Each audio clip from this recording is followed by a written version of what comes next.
Sam Harris would be considered by many to be one of the world's leading atheists. And ever since I saw a YouTube video of an interview with Sam Harris at First Congregational Church in Los Angeles, I have been looking forward to this morning, not knowing if it would actually ever happen. I confess that I don't know the manner in which God is involved in these things, but I believe that He is. And of course, our guest this morning will see it differently than I do, but I believe that God brought us together. Several months ago, I was, after watching that YouTube video with Sam Harris at First Congregational Church in Los Angeles, I was thinking about and praying about how do I get connected with the atheist community around here. And I was in Starbucks, and I was watching a video of Sam Harris on my phone. And usually I have earphones, but I didn't on this particular day, and I didn't think that the video was all that loud. But Sajan was sitting over there, and he's like, "Is that Sam Harris?" I was like, "Yeah." He gave me a thumbs up like this. And so I went over and talked with him, and here we are. So I am really, really looking forward to this morning. Before Sajan comes, I want to just tell you kind of the three reasons for this morning, or three purposes, or the three things that I hope you get out of this morning. Number one, we have the opportunity this morning to learn from Sajan's perspective and to get to know him. I think each person and perspective has something to offer. We have something to learn from each person and perspective, however different it may be from our own. And so I hope that you learn something this morning. Second, as a collective body, we have the opportunity this morning to represent the love of God to somebody unfamiliar with the church. Sajan has never been to church, except for one time that he visited here a couple months ago. And so we have the opportunity this morning to attempt to understand what it's like to be him, to attempt to put ourselves in his shoes. And as we do so, we represent to him the love of the God who did the same thing for us in the person of Jesus. And three, what I hope you will see demonstrated here this morning is charitable discourse. So much discourse in the world today is not charitable, but is rather kind of an antagonistic focus on that which divides us rather than that which unites us.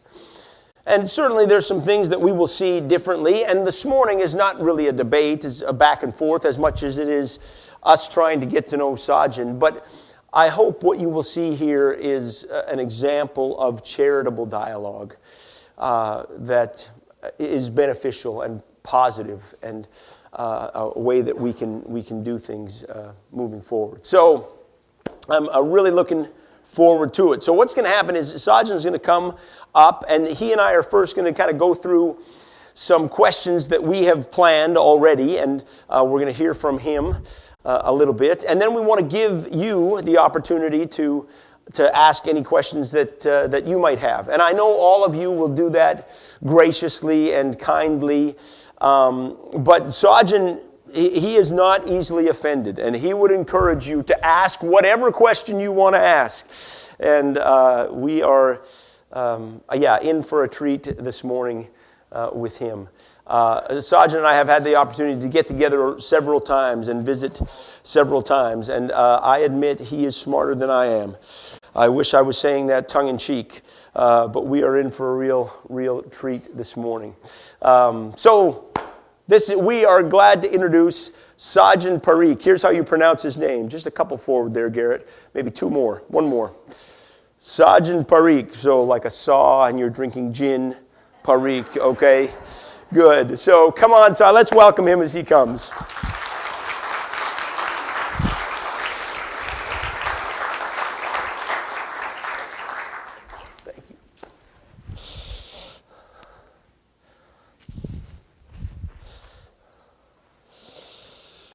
Great. Well, thank you for doing this. We are glad to have you here. So, as kind of just a beginning, just tell us who you are and where you're from, and all of that, where you are now and what you're doing, all that type of thing. Yeah, so my name is Sajan, and I really appreciate the phonetic spelling. It's sometimes gets a little difficult with given my name. The tonic is not included. That piece is missing at the bottom.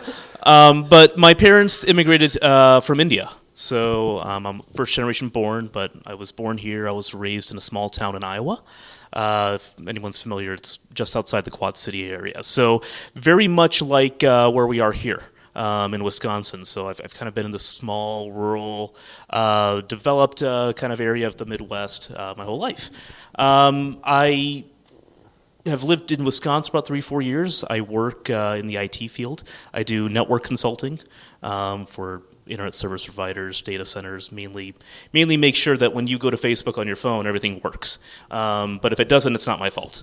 So, but that's brought me here, and that's pretty much it. I'm a pretty simple guy otherwise. Oh, that's great. Yes, we have talked about maybe bringing Sajan back in March sometime to maybe do a seminar on the internet or social media, that type of thing. If you think of people I think there are very few people who understand how the internet works. Sajan is one of them. We've talked about that a little bit. It's fascinating. So anyways, that's great. Well, good. Well, we've entitled this morning, I suppose, rather provocatively, Interview with an Atheist.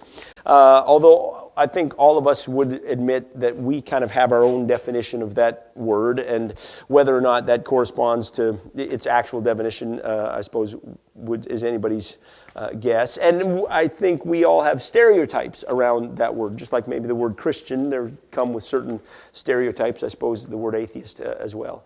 So maybe just define that word for us, and then is that a word that you use of yourself? Is an accurate description of you?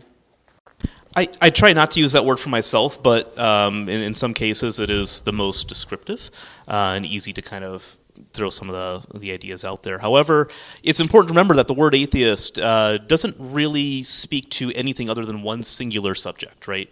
A lot of us kind of attach a lot of different traits to atheists or non-believers out there. However, for me, it's simply an answer to a very single defined question: do I believe in a God or a theological being or deity? And the answer for me in that question is no. And that is all atheist means. It doesn't speak to absolutely anything else about me. And I think that is the proper definition. Although there might be things that all atheists or non-believers also kind of correlate with and attach themselves to at the same time. That is not because they are atheists. That just is coincidence. But my definition of atheist is just, I don't believe in God. Yeah.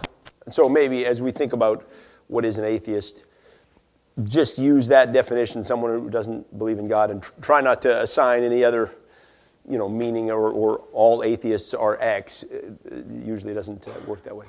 Interesting. So tell us how you kind of adopted that perspective. I mean, you've always had that perspective, or you grew up in a different tradition and began to see things differently? Just how did that unfold?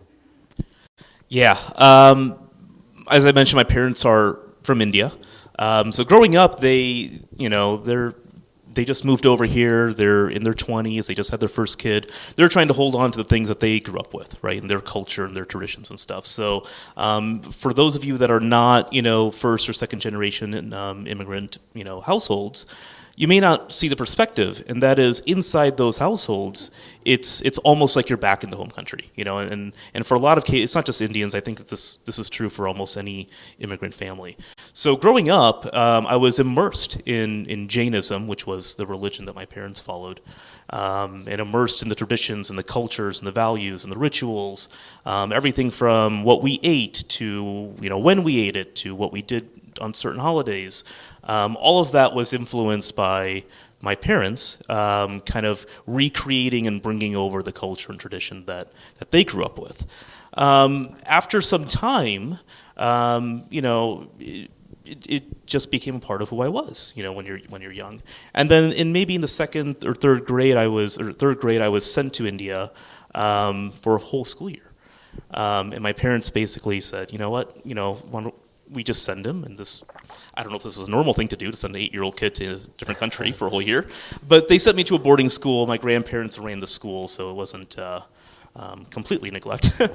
But it was a religious school. So I don't know if the word seminary is apt. I'm not entirely sure. But it was, if you kind of wrap your head around the idea that this was a school that was more focused on Jainism and the religion and the traditions, that's where I went to school for an entire year. At that age. So when I came back, you can consider myself a very devout Jainist. And that is what was the absolute undertone of my entire life through middle school and kind of into high school. When I started kind of looking at different things and doing things without even thinking about them because they've been so ingrained in me from childhood, there was a time in high school where somebody asked me, or I just started thinking about, well, why this particular ritual? Why is it done in this particular way? Because when I went to school, you kind of learn about all these sort of things, and this I didn't quite know. And in searching for that answer, I kind of came up empty for this very particular ritual. And that kind of started becoming true for a lot of other things as well. And a lot of times they ended up with, well, it's comforting, it's moving, and it puts us in the right mind space, and that's perfectly fine. But I didn't quite accept those answers at that time.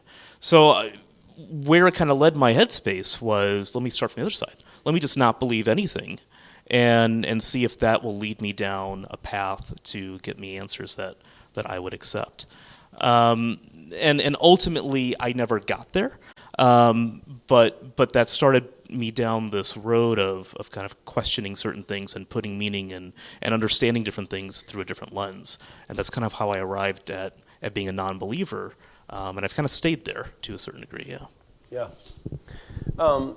I don't know if we talked about this in a different question, but you said you kind of went through a transformation of being kind of a staunch atheist, right? Well, this is defining me now, to a little more soft of an unbeliever, if that's right.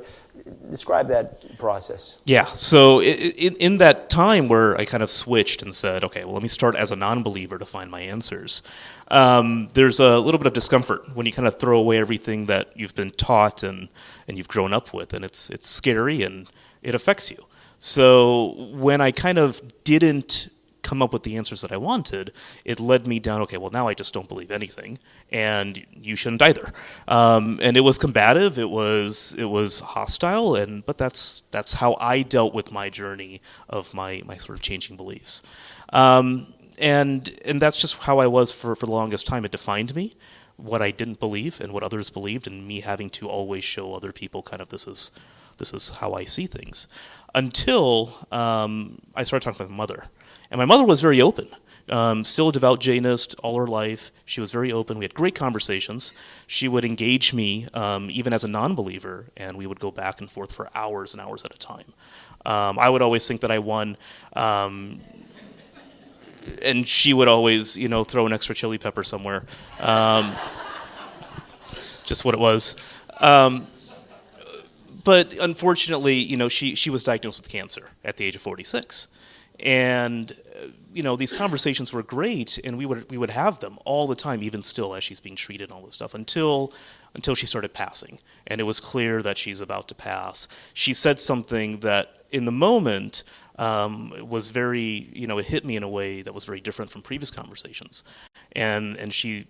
Normally, I would have engaged her and said, no, Mom, this is kind of how I see things. But in that moment, there was something very true and real that hit me that said, this is not the time and place. And that made me truly understand that, like, ultimate truth, what you think is true, what I think is true, or vice versa, it doesn't actually matter in this moment. And if it doesn't matter in this moment, how much does it matter in other moments? So now, as a non-believer, it's not so much that I'm going around waving the atheist flag and letting it define me. It's a trait. It's a single answer to a single question about who I am, and I'm happy to have discourses like today. So, I think one of the things that people of faith, in looking at people who come from your perspective, right? We're all trying to make sense out of life, and we're kind of all wrestling with the same questions. Why was I born, and why am I here, and what happens when I die, kind of looking for meaning in life, right? And people of faith find answers to those questions or find strength and hope through a belief in God, a belief in something beyond this life, right? And obviously you wrestle with those questions as well now as a non-believer. So just talk about that wrestling and how you make sense of things and where you find strength and hope in the face of life. Absolutely. You're right. I think we all struggle with the same stuff. We all have this shared reality. We live on this planet together. We all have the same struggles to a certain degree. For me, the answers that religion provides are one thing, and they provide comfort. But for me, I still want to impact those around me. So my strength and comfort and hope in my day-to-day life really comes from there are people that rely on me in a day-to-day basis. There are people that are counting on me, and I want to be connected to them in a positive way. And that kind of pushes me to be the best person that I can be. And as far as the mysteries go, I don't really know. All I can control is who I am in front of the people that I'm in front of on a day-to-day basis. I think maybe the first time we met, right, and started talking about these things, you said to me at one point, hey, I'm on board with 80% of what you say, right? I just don't add the divine element. That is spirituality or connection with other people, community, these things that the church offers are positive things, right? So just talk about that for a little bit, kind of what spirituality, if we can use that word, offers, and if there's maybe spiritual practices that you participate in. Yeah, spirituality is a kind of muddled word, but to the degree that we all kind of understand what we're talking about here, it's interesting. Like most religions that I've encountered, including Christianity, including Jainism and others, they all offer a way of life, right? And for me, I've just recently, this is interesting, I cut out red meat. And that is a thing that Jain really, really kind of pushes on you as a religion. And I used to, growing up, think, well, that's weird. Who doesn't like a McDonald's burger every now and then, right? I would sneak one, as most Jain kids living in this country do, all the time, right? But I cut it out of my life recently for other reasons, for health reasons, and it's worked out for me. There's other things that I kind of take from different religions that I subscribe to without saying it's because of that religion. And I'm kind of being able to take all the positivity that affects my life in a positive way and practice that.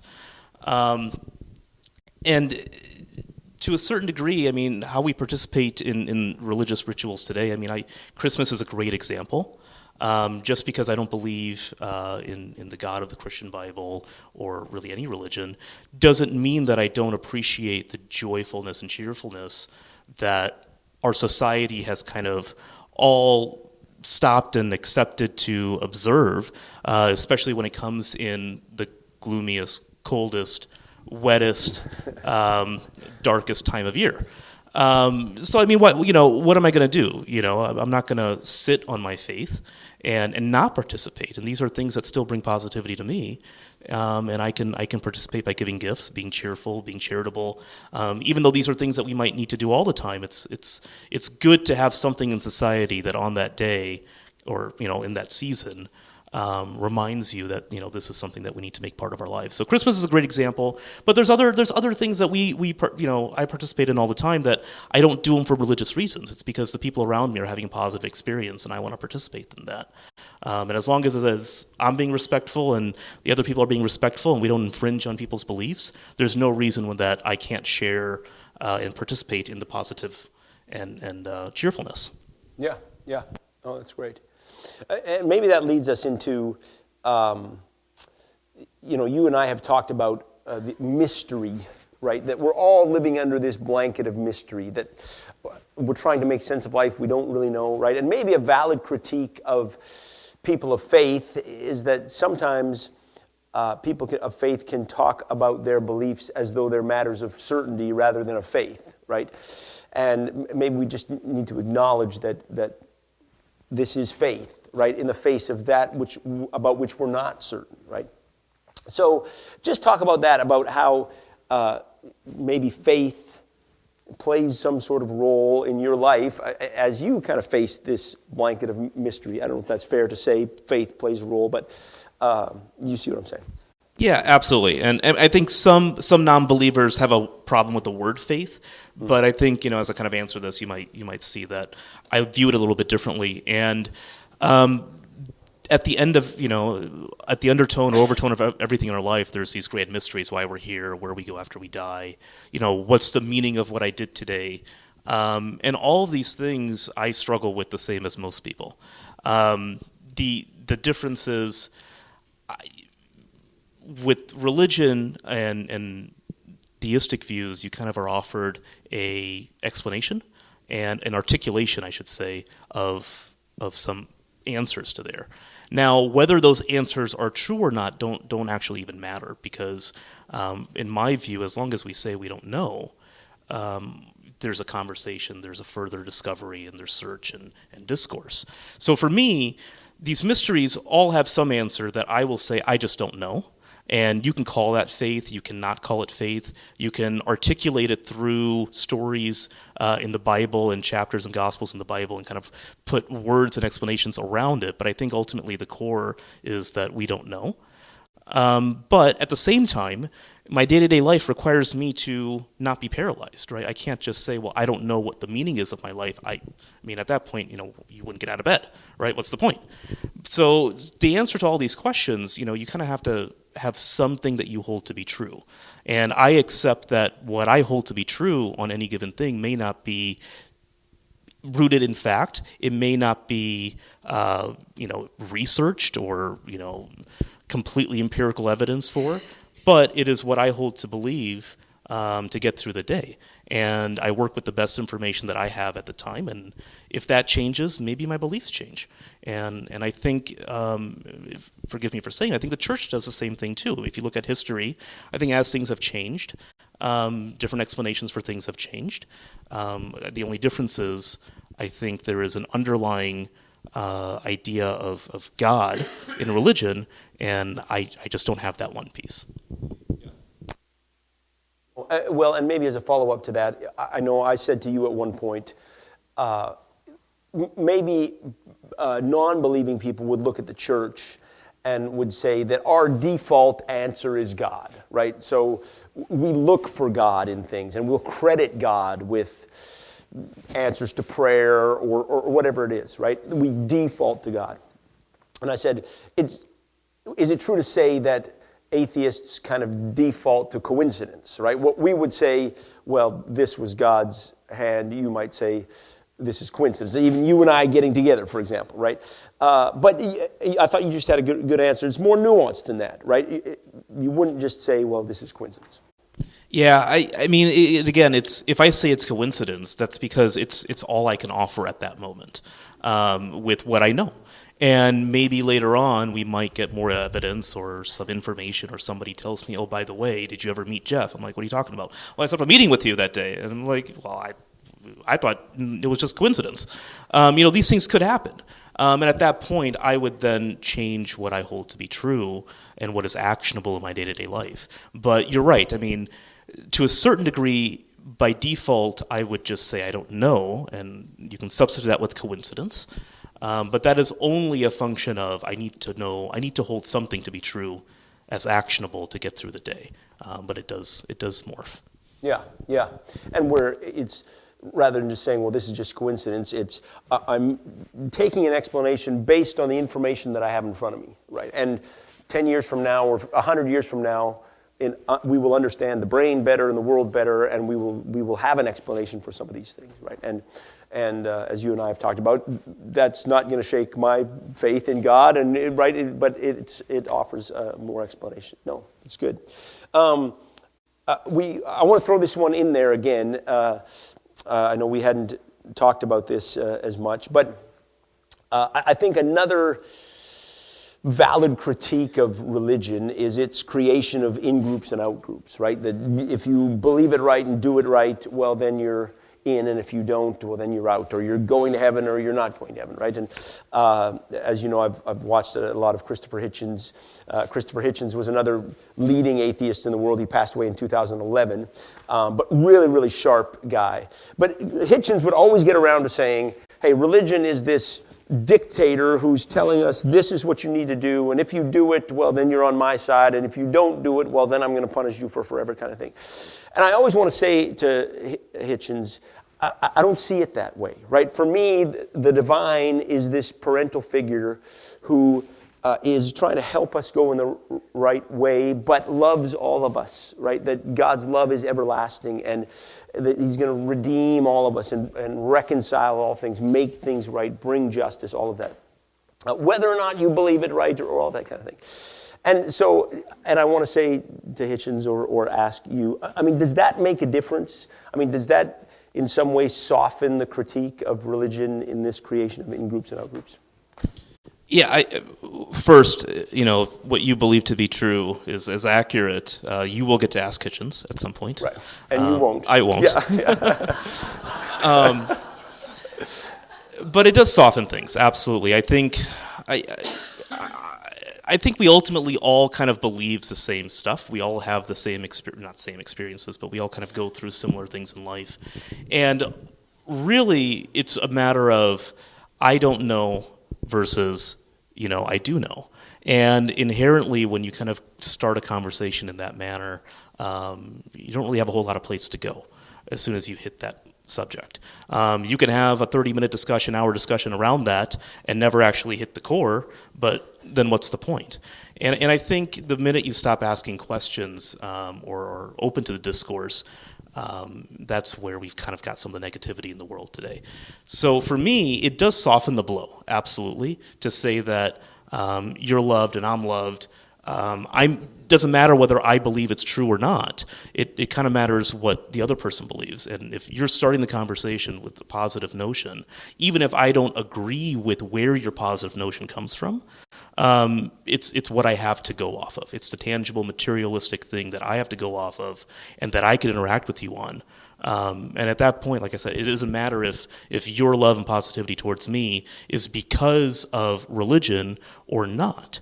But religion certainly has the power to stop it, and that's where it gets dangerous. So, yes, I think there are, as you might agree, there are other churches out there that still are in that sort of dogmatic box, but that's why you guys have been so absolutely grateful or gracious and warm to my welcome here, and I appreciate that. Oh, great. No, and I mean, there's, we're all guilty of the dogma at times, and we all do some things right, and that's great. I mean, talk about that though. Your experience here. You came to a service here a couple months ago.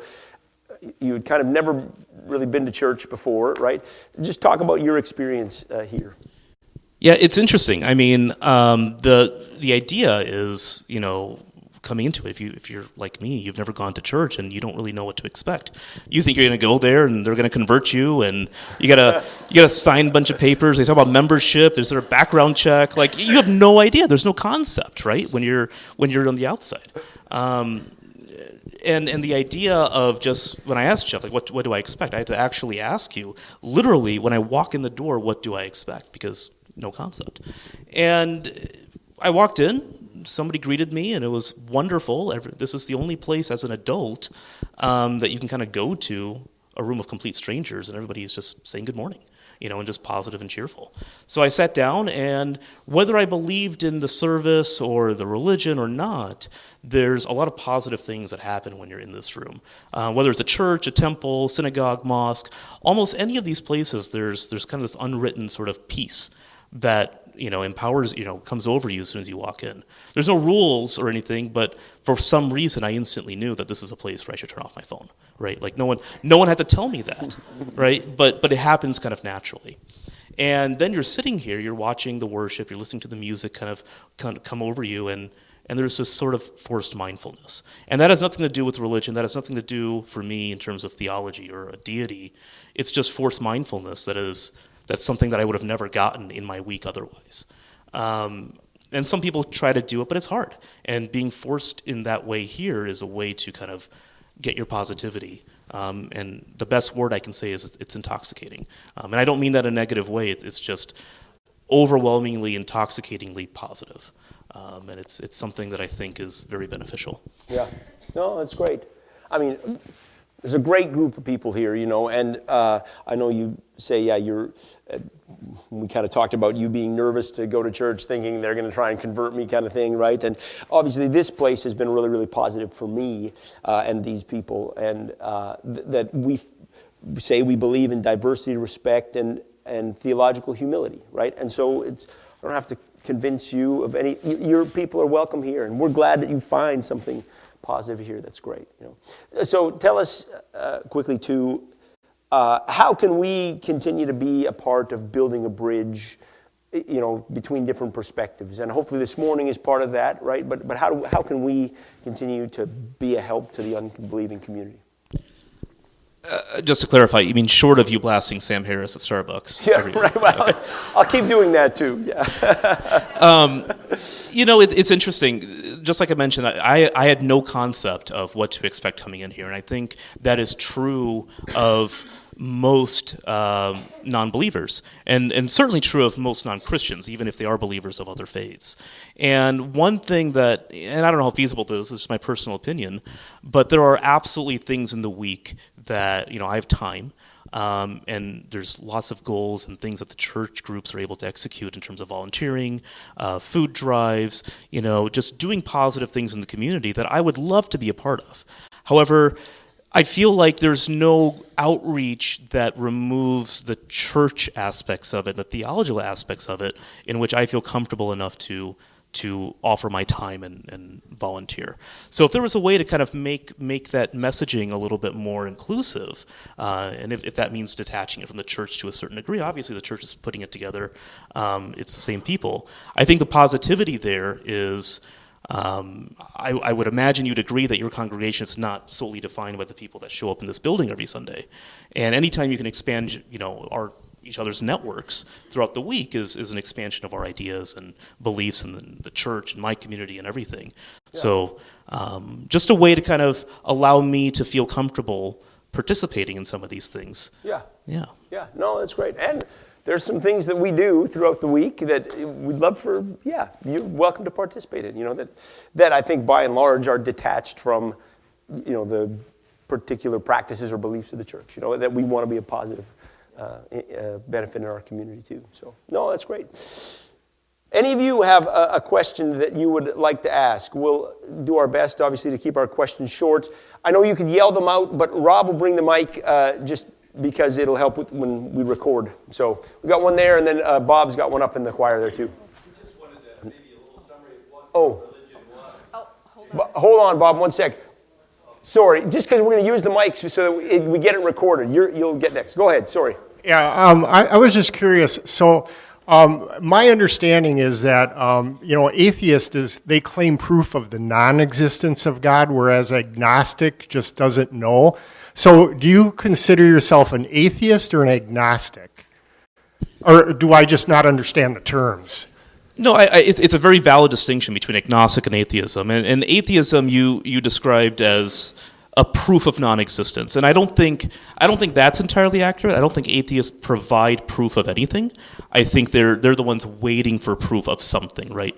And the fact that we have a word for non-believer is a little hard as well, because we don't have a word for the antithesis of anything else, right? We don't have a word for everybody that's not an astronaut.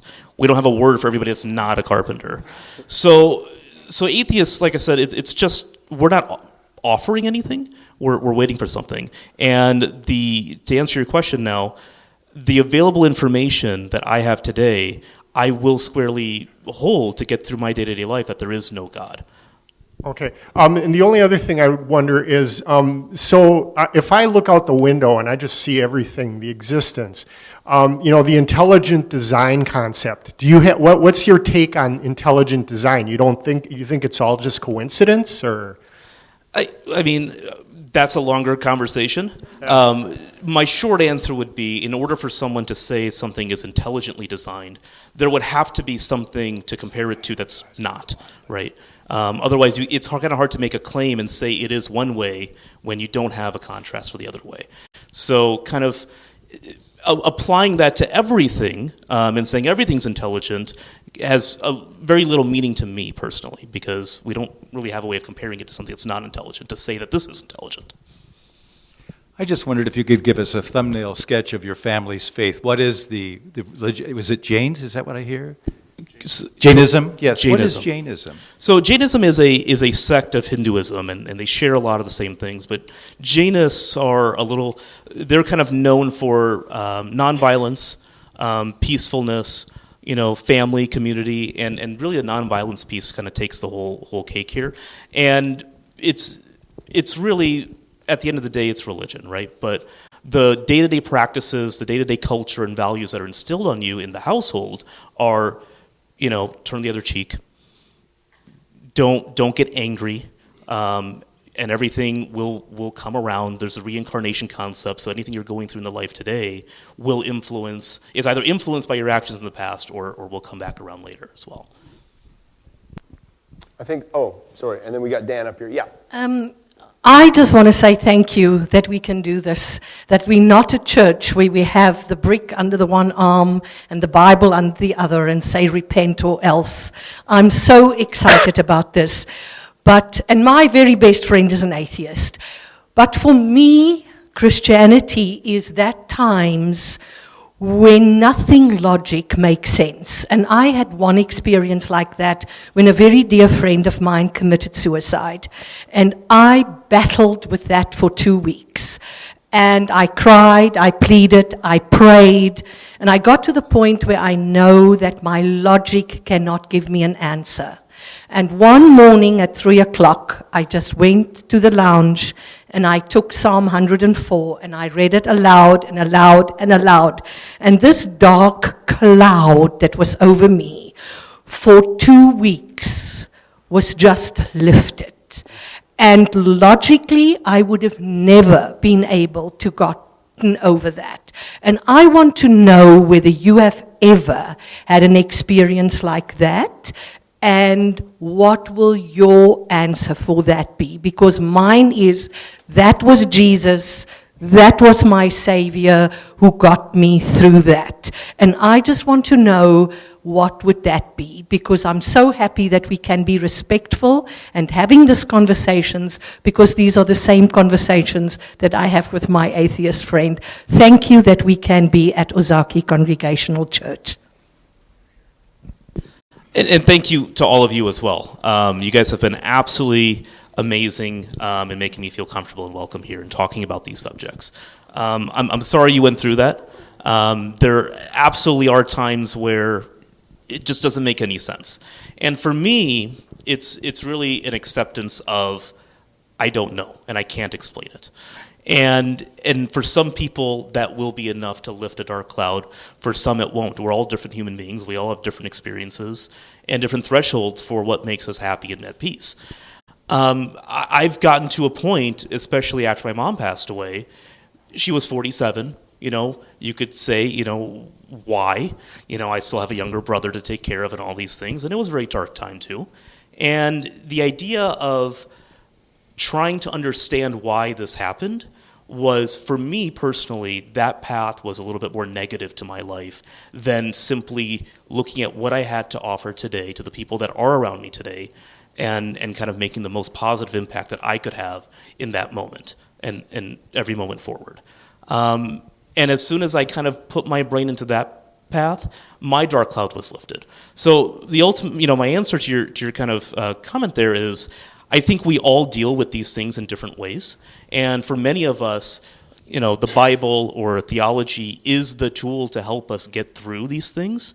But for me, there are other tools as well. And ultimately, they could be considered the same thing through semantics. And this goes back to what I said earlier, is we could all be looking at things the same way. It's just articulated differently. I don't know. But that's the best response I can give you on that.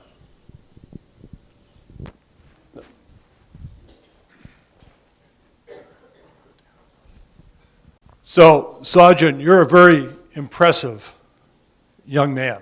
And I say young because I'm a lot older than you are. And who you are is largely informed by how you were raised by your parents, and a credit to your parents. and a big part of who your parents were was Jainism. The Jainism belief of nonviolence, community, turning the other cheek, which are all you have in common, as you know, with Christianity. And I just wonder, as you go forth, I don't know your family situation. I don't want to pry into that. That's your private situation. But if I presume that you're married and you have children, how will your children grow up with those same values? Obviously, you can pass them on to them, but is there fear that if you don't grow up in a community of faith in some manner, that they might not have the same values imbued in them as you have imbued in you? That is actually a question that I struggle with all the time. Now, to be clear, just for the sake of disclosure, I am not married and I don't have kids. Okay. So I am single. So, in just introspection, it is quite possible that what I tell you today may change when I have a child, and I recognize that. So, to the best that I can answer today is, the flip side of that is, what if I was exposed to the positives of other religions as I was growing up at the same time, right? And so all I can do in my life moving forward is take all the positives I can, irrespective of where they come from, and lead by example. And my children, I hope, would benefit from all the positives of Jainism, of Christianity, of Judaism, and any other religion you can think of. I would hope that I have been exposed to enough of the positive pieces of all of these. And some may overlap and some may be unique to each one, but in my household, I would hope that my children will be exposed to all of them. One more thing I just want to say, too. Rob, our associate pastor here, heads up our benevolence effort. I know that he would not turn you down if you wanted to assist us sometime.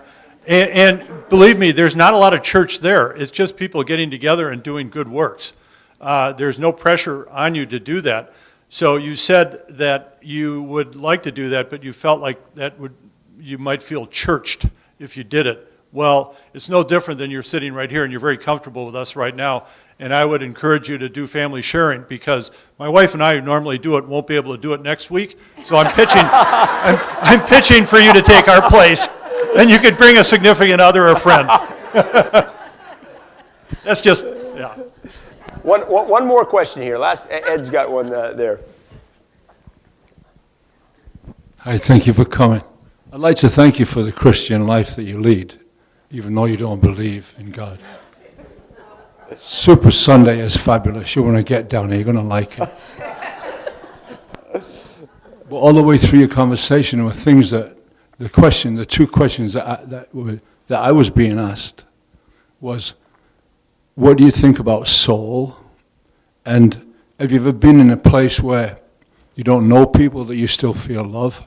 Have you ever experienced that? So soul to me is it's an articulation. It's a word that we have used to make conversations easy. And it's a word that we have attributed meaning to, that if you remove the word, it's really hard to talk about this thing in us, whether it's our consciousness or personality. And I think different people, unless you kind of get into it in the conversation, different people will think soul actually means different things. Even within the Christian religion, I would think that there are some differences. But we use a word to help the conversation. I think when we talk about soul, we're talking about the definable traits of who I am and what makes me me. And I think today that is chemical reactions in my brain that I don't know what happens to after I die, right? It's not to say that I'm not saying there is this, it doesn't happen, I just don't know. Your second question is interesting because there aren't that many groups that the defining purpose of their gatherings is love and friendship and community. And I think over the course of history, it has even kind of morphed and changed in the way of religion. But I can certainly say that this Congregational church, and when I'm learning more about Congregationalism in general, it's one of the few places that you can go to that there are complete strangers, and everybody will welcome you, and say happy morning or good morning and thanks for being here and things of that nature. And it's very positive. Yeah, just one more thing. you know, when I'm talking about soul, I'm talking about the intrinsic thing. You know, it seems like you're very scientific thinking and logical. What I'm talking about is the thing that makes people love, the thing that makes people happy. For me, it feels more internal than you perceive. And when we describe that, when you say it makes me feel more internal, I can't. There's nothing in this conversation where I will be able to talk about your feelings. And there's nothing in this conversation where I'll be able to communicate my feelings in a way that we will come to some shared place, right? We're really different. You're a scientist. So to the degree that this conversation can't happen because we don't have a way of communicating this properly, I think it's a moot point. And I don't have anything that compels me to tell you what your soul is or how you should feel about your soul, because we haven't been able to communicate that to this day. We are running short. I know we're here, and I just, for a quick visual, for your benefit, raise your hand if you have ever volunteered through the church at family sharing or Next Door or Hope House or or McCann Brown, and now lower your hand unless you can remember praying out loud at any of those. Yes? Oh.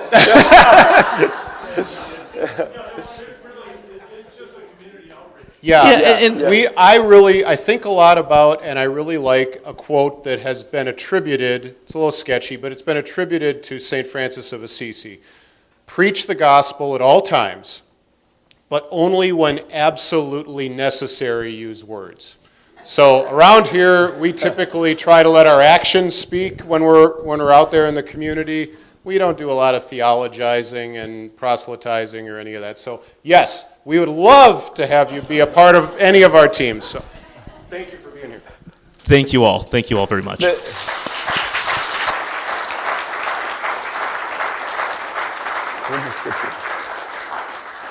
You know, we typically end with what we call a benediction, right? Some sort of inspirational saying, usually from the scriptures.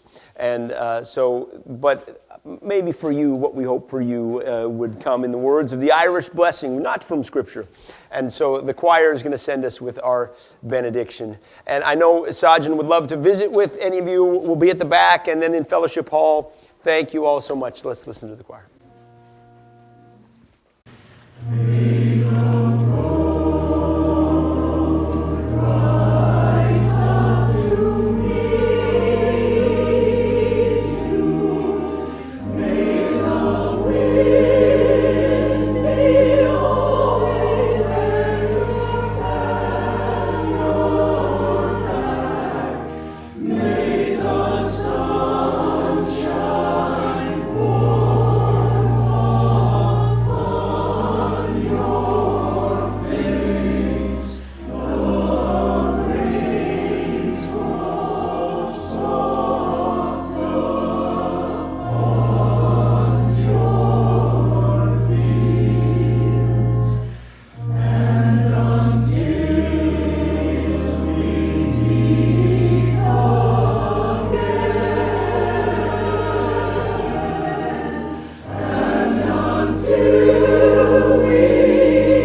you all so much for